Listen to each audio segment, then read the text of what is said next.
अभी किसी ने कहा कि जितनी भी कोशिश कर लो कुछ चीज़ों का नतीजा जो है वो नहीं निकलता। शिद्दत भी इख्तियार कर लो तो नतीजा नहीं निकलता। तो फिर शिद्दत इख्तियार करने का फ़ायदा। और मेरा ये मानना है कि जब आप कोशिश करने का सोचते हैं और अगर उसमें थोड़ी सी आप सोच डालें तो नतीजे की तरफ तो कहानी तभी से चलनी शुरू हो जाती है। हम सिर्फ क्या करते हैं कि एक चीज़ को सोचते हैं और फिर दूसरी चीज़ की तरफ लग जाते हैं ये सोचते हुए कि अगर इसका नतीजा ना निकला तो क्या होगा। तो ऐसे तो काम नहीं होता ना। ये तो वही बात है कि आप एक हांडी रखें चूल्हे के ऊपर कि मैंने आलू गोश्त बनाना है, और सामान आप अलमारी से निकालना शुरू कर दें कि गुलाब जामुन कैसे बनने हैं। तो दोनों चीज़ों में कोई नतीजा नहीं निकलेगा ना। तो एक तरफ ध्यान तो देना होता है। कुछ तो बड़ों का ये कहना है कि जब आप सोच लेते हैं कि आपने क्या करना है तो सारी दुनिया जो है, सारी कायनात जो है वो आपकी मदद की तरफ चल पड़ती है।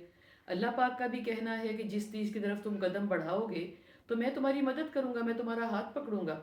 इसी बात को तो अल्लाह ने कहा है कि अल्लाह ने हमें बाख्तियार तो बनाया है, मगर कितना बाख्तियार बनाया है, इतना बाख्तियार बनाया है कि वो आपके सामने जो कि आप इंसान हो, जो कि सोचने वाली स्पीशी हो, आपको अल्लाह ने ये तौफीक दी है कि आप दोराहे के सामने आके खड़े हो जाएं और फिर डिसाइड करें कि आपने किस तरफ जाना है।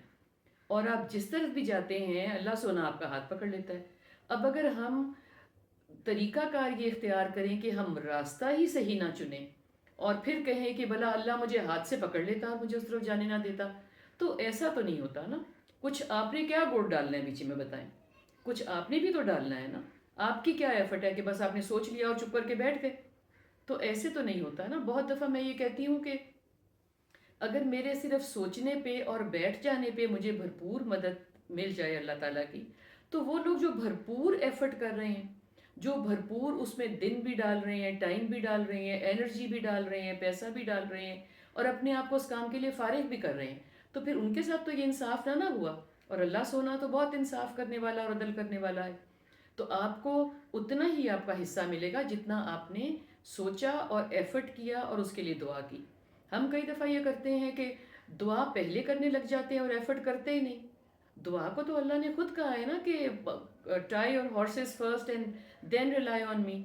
आपने पहले अपनी कुंजी लगानी है, बंद करना है, दरवाज़ा आपने करना है कि अल्लाह ना करे कोई इन्वेड ना करे, कोई चोर ना आए, कोई आपकी चीज़ों को छेड़े नहीं।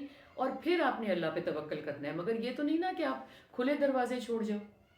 तो ऐसा ही नतीजा है आपके एफर्ट का कि ऐसा तो नहीं ना कि आपने सोच लो कि मैंने अब एक काम करना है, उसके लिए आप कोई भी टाइम ना निकालो, कोई भी एनर्जी ना डालो। तो फिर अल्लाह ताला तो इस चीज़ का इंतज़ार करता है ना कि आपने अपना कितना हिस्सा डाला है। आप 10% डाल रहे हैं कि 70% डाल रहे हैं। मगर ऐसा नहीं है कि आप कुछ भी करना चाहो तो कायनात जो अल्लाह ताला ने आपके लिए बनाई है, जो दुनिया अल्लाह ताला ने आपके लिए बनाई है, जो असबाब अल्लाह ताला ने आपके लिए बनाए हैं, वो आपकी मदद ना करें। ऐसा तो नहीं हो सकता ना। ये तो सोच बहुत गलत है। तो पहले एफर्ट डालें, और एफर्ट में कब में टाइम, पैसा, एनर्जी, सोच और डायरेक्शन, उसमें सारा कुछ आता है। और फिर अल्लाह ताला से उम्मीद रखें कि आपका अच्छा नतीजा निकलेगा इंशाल्लाह। Thank you.